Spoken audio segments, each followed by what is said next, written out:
എല്ലാം തകർത്ത രാത്രി എന്ന നോവലിൻ്റെ 77-ാം ഭാഗമാണ് നമ്മളിന്ന് വായിച്ചു കേൾക്കാൻ പോകുന്നത്.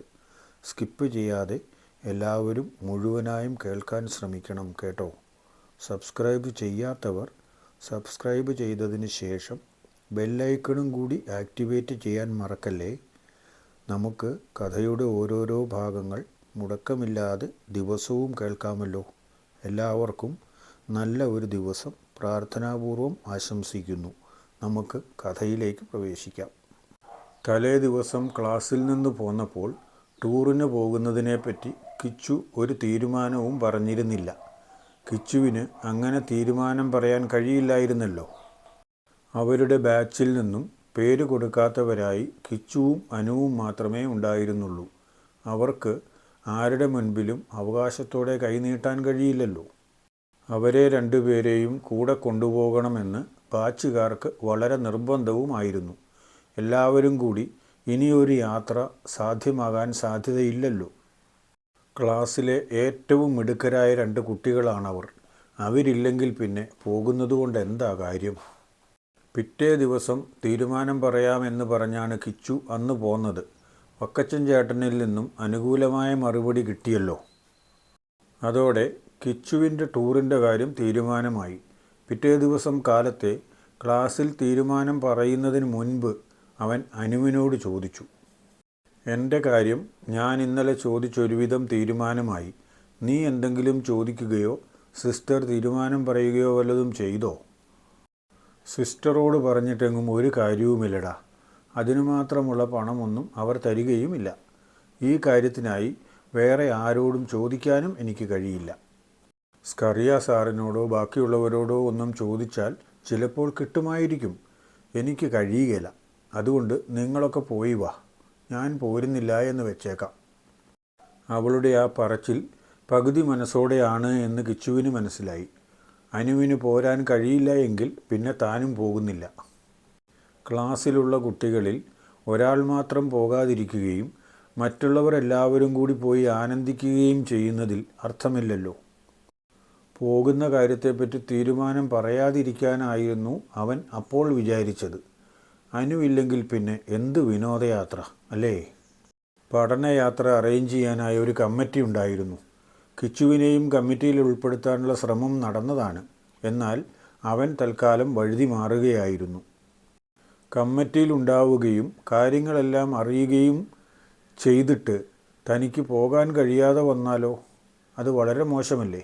അതുകൊണ്ട് കമ്മിറ്റിയിൽ നിന്നും തൽക്കാലം മാറി എന്ന് മാത്രം. പിറ്റേ ദിവസം രാവിലെ ടൂർ കമ്മിറ്റി കൺവീനർ ജോയൽ കിച്ചുവിനോട് ചോദിച്ചു. ജോയൽ മിടുക്കനും സുന്ദരനുമായ വിദ്യാർത്ഥിയാണ്. നീ ഇന്നലെ വിവരം പറയാമെന്ന് പറഞ്ഞിട്ട് എന്തിയേടാ വിവരം പറയാത്തത്? നീ ചോദിക്കണമെന്ന് പറഞ്ഞ ആളിനോട് ചോദിച്ചില്ലേ? ചോദിച്ചു കാണില്ല അല്ലേ?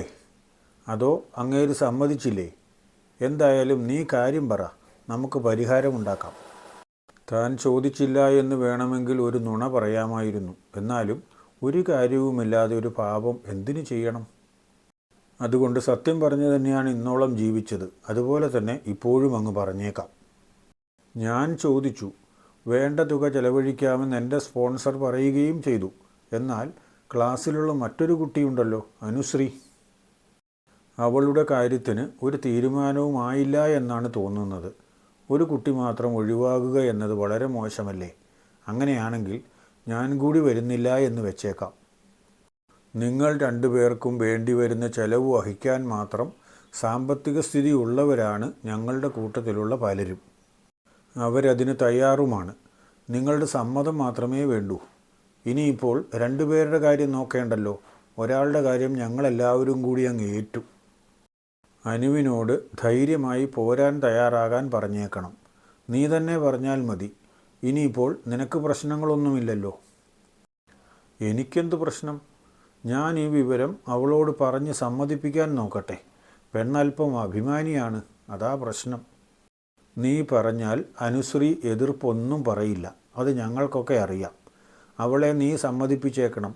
ഇല്ലെങ്കിൽ എൻ്റെ കയ്യിൽ നിന്ന് നല്ല ഇടി മേടിക്കും. പറഞ്ഞേക്കാം. ചെയ്യാനൊന്നുമല്ല, പറയുമ്പോൾ അങ്ങനെയൊക്കെ പറയുമെന്ന് മാത്രം. ജോയൽ ചിരിച്ചുകൊണ്ട് നടന്നുപോയി. അവന് നല്ല തിരക്കാണ്. എല്ലാ കാര്യങ്ങളുടെയും ഉത്തരവാദിത്വം അവനാണല്ലോ. സ്കൂൾ തലം മുതൽ ഇങ്ങോട്ട് പലപ്പോഴും ക്ലാസ്സുകളിൽ നിന്ന് വിനോദയാത്ര പോയിട്ടുണ്ടെങ്കിലും നാളിതുവരെ താനൊരു വിനോദയാത്രയുടെയും കൂടെയും പോയിട്ടില്ല. അതിന് താല്പര്യമില്ലാഞ്ഞിട്ടല്ല എന്ന വിവരം അച്ഛന്മാർക്കും അറിയാമായിരുന്നു. എങ്കിലും അവർക്ക് തന്നെ അതിനുകൂടി സഹായിക്കാൻ കഴിയുന്ന സാമ്പത്തിക സ്ഥിതി ഇല്ലായിരുന്നു. സ്കൂളിലെ കൂട്ടുകാരെ സംബന്ധിച്ചിടത്തോളം അവരുടെ സാമ്പത്തിക സ്ഥിതിയും പരിമിതമാണ്. പലരും സഹായിക്കാൻ തയ്യാറാവുകയുമില്ല. തങ്ങളുടെ മക്കൾ പോകട്ടെ, സന്തോഷിച്ചു വരട്ടെ എന്ന് മാത്രമേ അവർ ചിന്തിക്കുന്നുള്ളൂ. മറ്റുള്ള കുട്ടികളുടെ കാര്യം തങ്ങൾ എന്തിനു ചിന്തിക്കണം? അവരുടെ ചിന്താഗതി അങ്ങനെയായിരുന്നു. മറ്റുള്ളവർ സന്തോഷിക്കുകയോ സന്തോഷിക്കാതിരിക്കുകയോ എന്തു വേണമെങ്കിലും ചെയ്തുകൊള്ളട്ടെ എന്ന ഒരു തരം മനസ്ഥിതിയാണ് പലർക്കും. കിച്ചുവിൻ്റെ കാര്യം പോലെ തന്നെയാണ് അനുവിൻ്റെ കാര്യവും. അവളും ഇന്നുവരെയും എവിടെയും ഒരു യാത്ര പോയിട്ടില്ല. കേരളത്തിന് പുറത്ത് എവിടെയും പോയി കണ്ടിട്ടില്ല എന്ന് തന്നെ പറയാം. അതുകൊണ്ട് അവൾക്ക് പോകാനും മടിയായിരുന്നു. പിന്നെ പണം മുടക്കാനില്ലാത്ത സ്ഥിതിയും.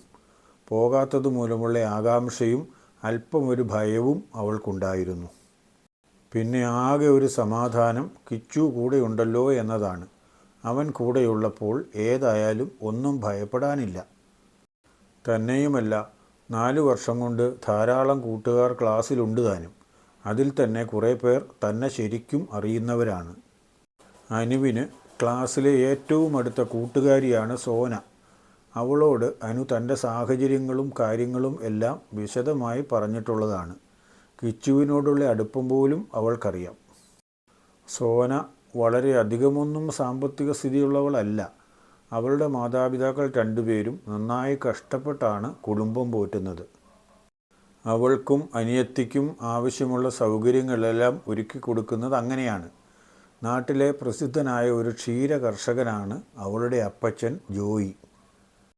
അധികമൊന്നും പഠിച്ചിട്ടില്ലെങ്കിലും ലോകകാര്യങ്ങളെക്കുറിച്ച് ആധികാരികമായ അറിവുള്ളയാളാണ് ജോയി.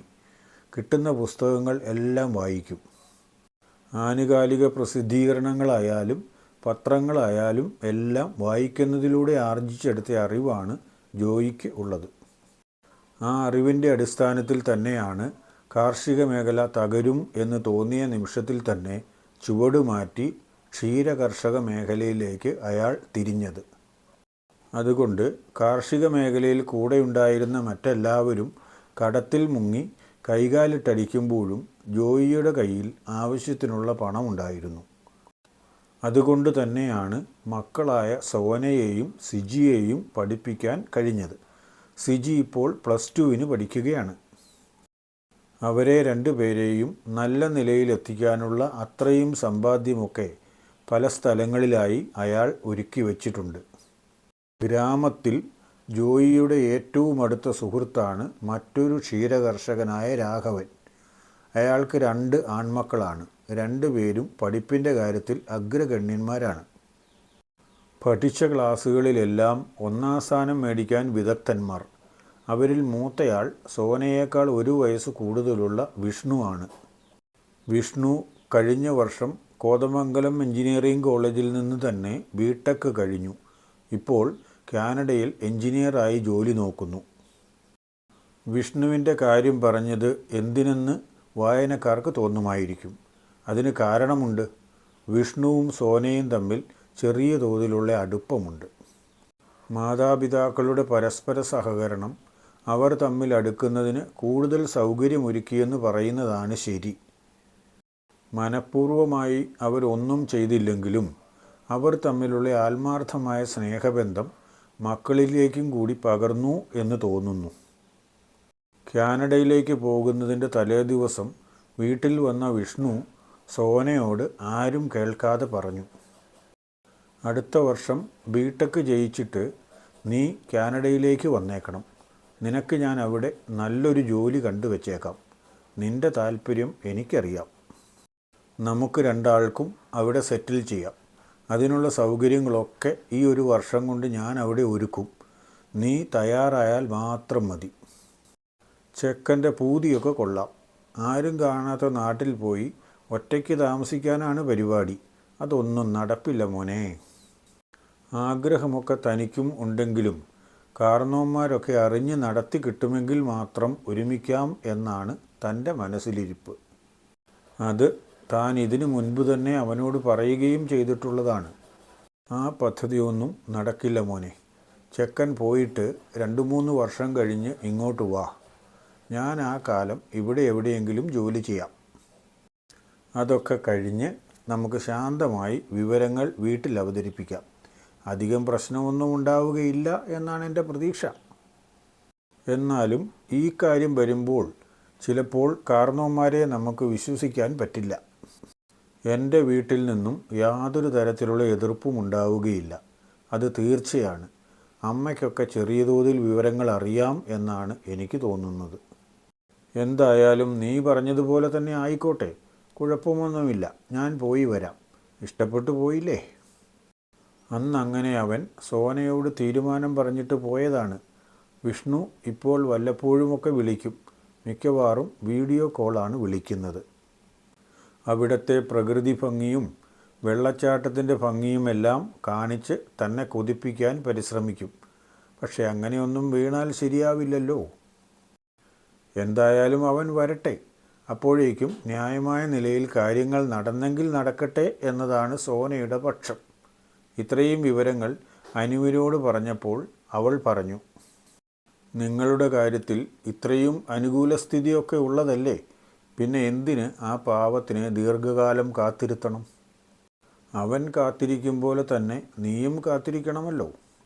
അവിടെ നിന്നെങ്ങാനും നല്ല വല്ല കിളിയും വന്ന് ചാടിയാലോ? എങ്കിൽ പിന്നെ നിന്റെ കാര്യം അവതാളത്തിലാവുകയും ചെയ്യും. അങ്ങനെ ഒരു റിസ്ക് എടുക്കണോ മോളെ? വിഷ്ണുവിൻ്റെ കാര്യത്തിൽ അങ്ങനെയൊന്നും സംഭവിക്കില്ലായിരിക്കും. എന്നാലും പറയാൻ പറ്റില്ല. നാളുകളായി തമ്മിൽ കാണാതിരിക്കുമ്പോൾ അങ്ങനെ വല്ല തോന്നലും മനസ്സിലുണ്ടായെങ്കിലോ? കഥ വായിക്കുകയും കേൾക്കുകയും ചെയ്യുമ്പോൾ നിങ്ങൾക്ക് തോന്നുന്ന അഭിപ്രായങ്ങൾ എന്തുമായിക്കൊള്ളട്ടെ, അത് താഴെ കമൻറ്റ് ബോക്സിൽ രേഖപ്പെടുത്തിയേക്കണേ. ഇഷ്ടമായെങ്കിൽ ഒന്ന് ലൈക്ക് ചെയ്താൽ കേമമായി. ഷെയർ ചെയ്തു കൊടുത്താൽ വളരെ ഉപകാരം. കഥയുടെ അടുത്ത ഭാഗം നാളെ ഉച്ചയ്ക്ക് ശേഷം 2:30 തന്നെ പോസ്റ്റ് ചെയ്യും, സാധാരണ പോലെ. ഓക്കേ.